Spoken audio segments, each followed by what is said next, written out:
Okay, hello everybody. My name is Ryan de Bruijn, and today I'll be talking a bit about my process, my practice, and I'm going to dive deeper into two projects. First of all, thank you very much to SMYK and LAVA for organizing this event, so big shout out to them. So who the frick am I? This is a nice picture of me. I am an interdisciplinary designer and artist with a big obsession for ornaments. I am from the beautiful Utrecht, which is just an hour away from here. And Utrecht is a city with a lot of nice and old architecture. It's a place where I really feel at home. As you can see, there are a lot of nice ornaments and fences and gates and all, which really inspire me. And I also think I have this obsession with ornaments because I grew up in this place. So yeah. A bit about my practice. So my practice mostly consists out of graphic design, motion design, 3D, typography, and speculative storytelling. So right now I'm just going to show you a quick reel of my work so you know what I make. Yeah.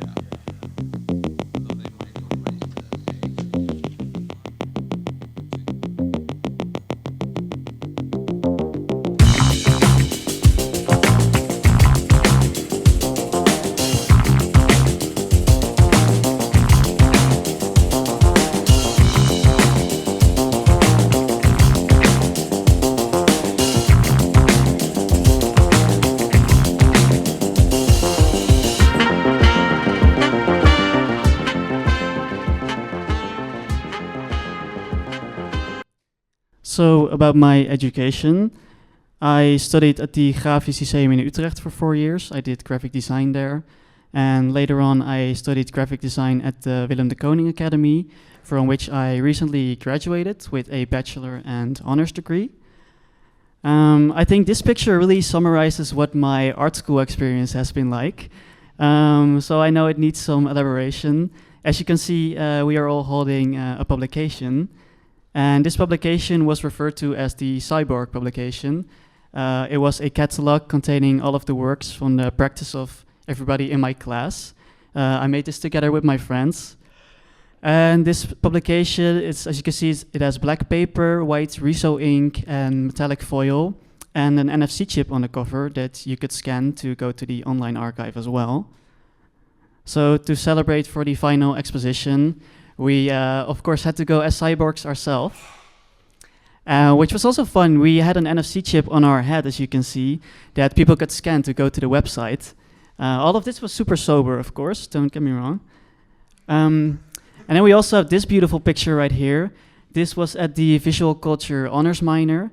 This was at Brutus, and together with my group, we exhibited our works in a UFO. Which is why we, of course, had to celebrate as aliens. Also, this was during January, by the way, which is why people are wearing scarves and hats. It was freezing outside. We are in a hot tub here. That is someone else's project. It wasn't heated, so it was really cold. So when we got out, we needed heat blankets so we wouldn't get hypothermia. Well, why am I showing you this? I want to show you a bit like who I am. Like, I'm not this pretentious guy. And I want to tell you about my creative process. And a lot of times it's just also to just have a lot of fun. Like also in art school, a lot of times I tried to be strict or super serious, but then I just couldn't help myself or do something silly. But sometimes it's also nice just to take a risk and you don't know how people are going to respond. And I also work best, I think, and most creative when I'm a bit uncomfortable. And I think that's also the place for art school to just do that. Like, just go and have fun, like, who cares, go wild. And most importantly, just embrace all of the fuck-ups, because that's what you learn most from. Not all the projects that go super smoothly, but of course the ones that don't. So, a bit about my internship. I did an internship at Studio Lennarts and de Bruijn and Studio Dunbar. Here is a picture of me and Dunbar at the European Design Awards. I'm not going to go super deep into what my experience at these internships were, though I can say they're filled with a lot of fun, creative, talented people. I'm just going to show you a quick reel of what I made during my internships here. And what I can say is like the most important thing that I learned here was, I think, how to present and communicate with clients, like the reality of working in design. Because for these big studios, a lot of times you think like, oh, clients automatically say yes and stuff, but that's definitely not the case. It's for sure a hassle. And of course also to work in a team and have like this zigzag kind of dynamic going on, where you can all complement each other. Like sometimes somebody is stuck on something and then you can help the other out. And yeah, I learned a lot about powerful graphic design, motion design as well, experimenting in new and existing softwares.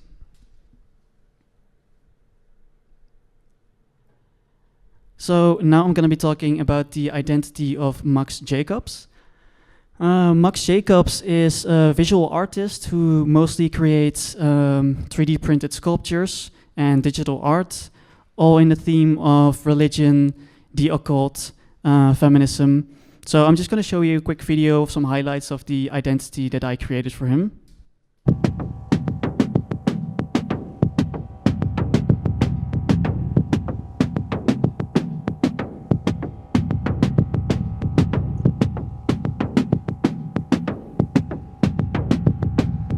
What I really love about this project is that everything that I love kind of came together here. My love for ornaments, graphic design, motion design, 3D, typography. I also got to play around with a nice variable font.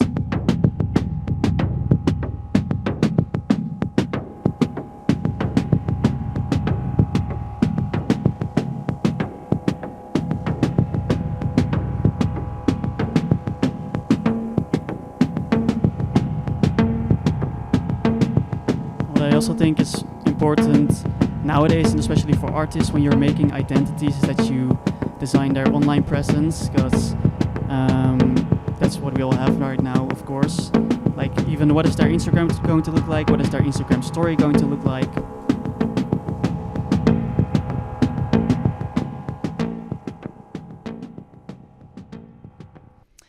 I just taught you a bit about the themes he mostly works in: religion, the occult, all that. So for the inspiration, we took a lot of these like medieval kind of drawings and monograms, black letter types. So that was already really interesting to start with, and I felt quite excited about it. So I just started sketching. I think I almost always start by sketching. Of course, not for every poster, but I mostly do it. I just have to draw something and be able to see what I do and make. And I created a lot of variations, also a lot where I just wasn't really happy with where I was. And during, I'm like, man, I suck at my job and stuff. But those are all things that I just embrace and are part of my process. Yeah, this is an artboard of mine. It looks very ugly and like quite chaotic. But I think it's interesting to see, because the beginning for me is especially hard because you don't really have anything to build on. So I just really have to kind of explode in the beginning. It's quite chaotic. I just copy so many things. I'm drawing over a piece of paper, so many loose elements, as you can see. Also so many variations on the same thing, which is slight tweaks. And then finally I got to some first drafts and I didn't like it at all. I also thought like, man, making a monogram is actually really hard. And things weren't just working very nicely. Some things were too thin, some were too thick. The type felt a bit off. Then the version on the right, I liked the monogram, but it was just overly complex and it didn't match with the type. So eventually I came up with this, and I think the versions on the right were already a bit more slick and modern and nice, but it just didn't really fit Max's work and what we were going for. So then I made this monogram, which I was really happy with, but then the type just didn't really match. Like the monogram was quite curvy and smooth and organic, and the type was very sharp. Here you can see the evolution of the type design, that like how it ended up, but we didn't end up using it at all. And these are the monograms, and I do like that in the final one, it's like a nice balance of all of them. It's like a mixture, but it's not too simple, not too over complex. And then for the type design or the typography, I mean, I felt like I was getting somewhere a bit more like with a serif or sans serif font.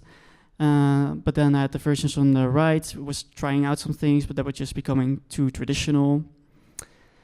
And then you have the logo, and these are two different variations because it needs cleaning up, which you can see here. The version on the left, for instance, is a bit wonky.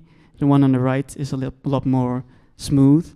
You can see that here as well. And I think that's very interesting to or important to go over the details, like you are going to export it, people are going to use it, so that's really important. And then ta-da, we had the final logo. I'm also going to be talking a bit about the motion design behind it, because you hear a lot of things about motion design and how it's a future and all, but like how does it work, you know? And I think this is interesting to see. I would like to see this myself if we're going to a presentation. As you can see, the version on the left is a lot more smooth than the version on the right, and that's all because of the easing. I like to break up the motion into two parts. We have the actual movement, in this case, small, big, and small again, and then we have the easing. And as you can see on the left, it's kind of like a roller coaster. It goes up, and then it goes down again. And the version on the right is kind of flatlined, and that's why it's not moving so smoothly. And everything is made in After Effects. It doesn't just mean like clicking easy ease, but it's also just like really get into the wireframe and play around with it and make it respond. And also for these kind of projects, then you see some motion design with all these things, but the reality behind it is like it's in so many groups, everything is broken down, every little tiny swirl that's present is animated on its own, and that's really something you gotta figure out, like how those things work, and a lot of times it works like this. And sometimes you just export something and weird glitches happen, and you don't know why. But glitches are very interesting and beautiful sometimes.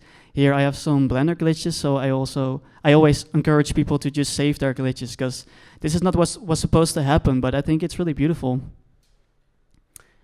Kronoglossa. Kronoglossa is my graduation project.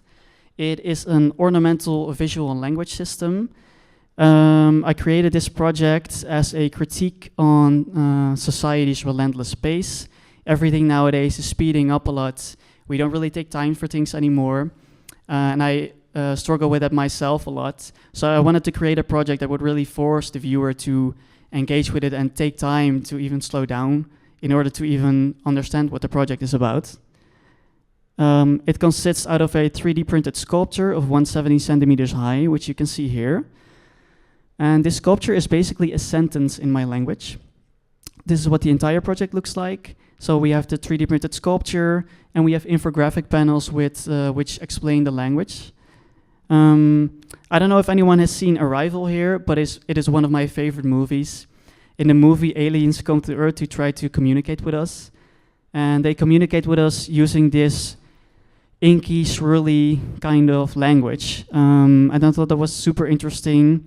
Of course, the language doesn't really work, but it shows something very different than any human language system or symbol system even does. So that was a great starting point for me. We also have Rikchik by Dennis Moskowitz. And Rikchik is basically an alien sign language in which aliens communicate using their 7 shortest tentacles. And the way that he created rules for this to actually work is quite genius and really helped me to create rules myself for my language as well. I also want to talk about 2 universal languages. Some people say that they don't exist, but they do actually. So I just want to focus on these 2, mathematics and musical notes.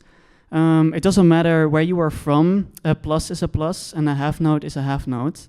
And if you know these systems, you can communicate with each other. Doesn't matter what language you speak, though it's just like a different way of communicating because it's not by talking and words.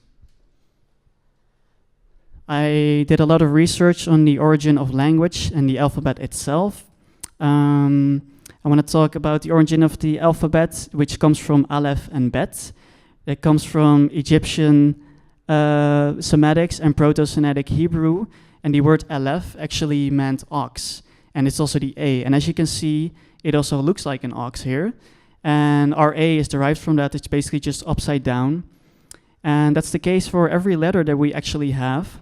Also, if we follow the M to the top, you can see it has these waves. The M stood for mem, which means water. So every letter also had meaning to it. So it was quite interesting. Like, it used to be very sophisticated and multi-layered, and our language right now is actually a lot more stupid. I also took a lot of inspiration from fictional languages such as Lord of the Rings and Star Wars. I want to talk about the fact that communication, language, arts, and ornaments are all part of human identity and have been forever.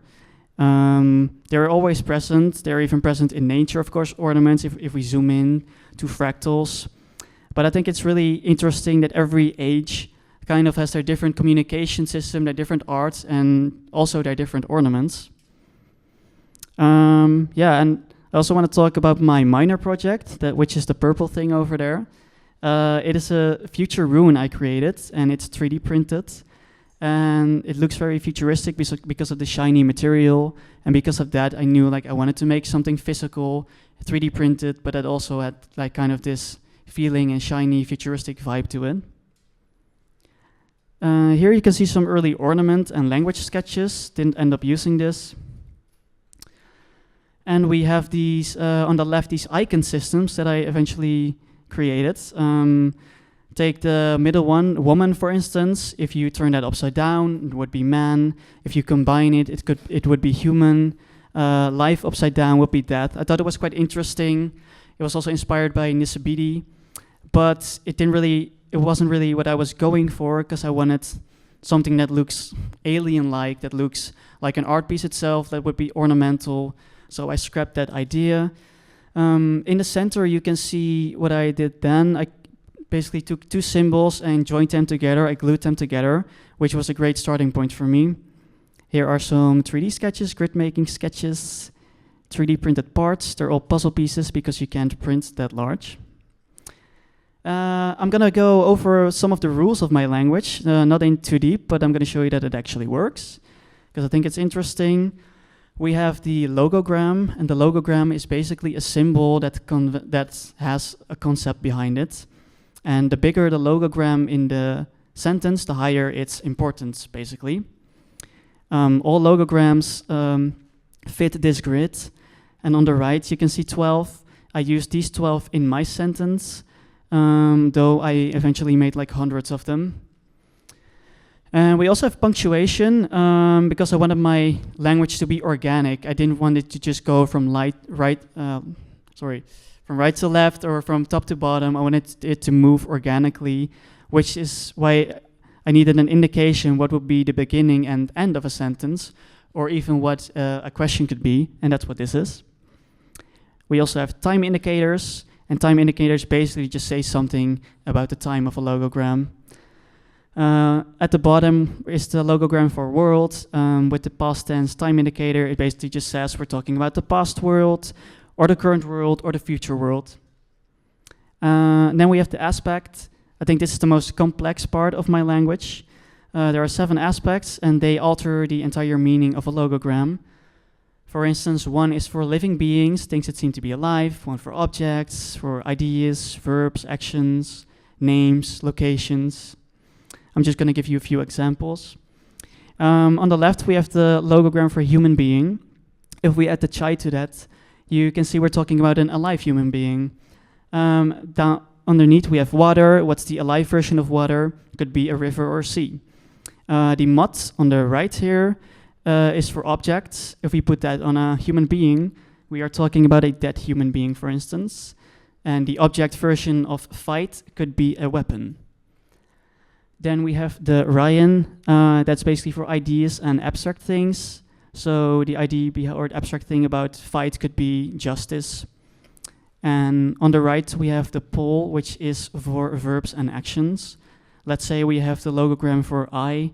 If we put the pole on there, it could be the verb version of that. It could be to see or seeing, because that is what we do with our eyes. On the left is the SEM, which is basically just for names, not the most interesting part, but necessary in a language. And on the right, we have the MACOM, which is for locations. Let's say that logogram right there is worship. Let's say the location version of that could be a temple. And then we have the tuck, which basically describes something. So we have the logogram for Ruby, but it describes its most intricate feature. Could be we're talking about red. And then we have the tone, and the tone is basically just engravings into the logogram. We have like an informal and friendly tone, formal one, critical one, didactic one, you name it. And as you can see, every logogram is engraved with these tones, which gives it multi-layers of communication. You don't need 50 logograms to say something, because you can say so much already with one. You can already show what the intent of a message even is. And then we have the connections, basically just the glue of the logograms. You can see it as the calligraphy. It's open to the writer to decide what that is going to look like. I have one example sentence that I want to go over. This right here means finding balance now, so let's dissect it. The thing on the left means now. It is the logogram for now. It indicates that it's the beginning of a sentence because of the thing on the left. It has the present tense time indicator, so we're talking about now. And it has the makom, the location aspect, so we're talking about the here and now. Then we have balance. It's the biggest in the sentence, so the most important part. It's a logogram for balance, and it has the Ryan, so we're talking about the ID or the about balance, so it stays balanced. And then we have finding. It's a logogram for find. It has the tough, which indicates that it is the end of a sentence, the thing on the right. And it has the pull, the verb aspect, so it becomes finding. My sculpture or sentence has 12 of these logograms. I am not going to go over and dissect them. I'm just going to give you the meaning. And it means our current restless world is on a destructive path. To find balance in the future, we need to take time and appreciate our surrounding wonders. And I created it like this so people can really engage with it. You can touch it, feel it. You can stand by it and on your own time try to decipher its message. Or don't, like also kind of proves my point that people don't take time for things anymore. Yeah, this is what it looks like, some close-ups. And if you want to see this in person, 10th to 12th of July, I will showcase it at the graduation show from the Willem de Koning Academy at the Katoenhuis in Rotterdam. So now I will be talking about freelance post-graduating, what that has been like for me. And I'm not going to lie, I'm not there yet, so I'm not going to pretend that I am, because it is quite difficult. You go from project to project with a lot of time in between, no financial stability that much. But of course, that time in between is also very valuable for documenting and, yeah, self-initiated projects. I do work differently for cultural and corporate clients. For corporate clients, I most of the times have a strict rate. And for cultural clients, I'm a bit more flexible. Let's say they have no budget or a limited budget, but those are also the projects that are most fun to work on. So I think it's worth it. And if a client doesn't have a budget, you can also ask for creative freedom. So that's also something I can really encourage people. And also just say yes. Like, if someone comes up to you and is like, hey, and you're a freelancer, can you do 3D or something? Like, just say yes. Go and learn it. Like, it'll help you with new potential clients. That client is going to remember you as well. You can do it. So, yeah, about my next steps, I will just continue freelancing, and I hope to collaborate also with maybe some nice studios, other designers, clients, and I also hope to just work more with ornaments for my graduation project or visual language systems. Yeah, just so you know, I'm always down to get a cup of coffee or a beer. And I'd like to say thank you very much for listening to me. This was the end.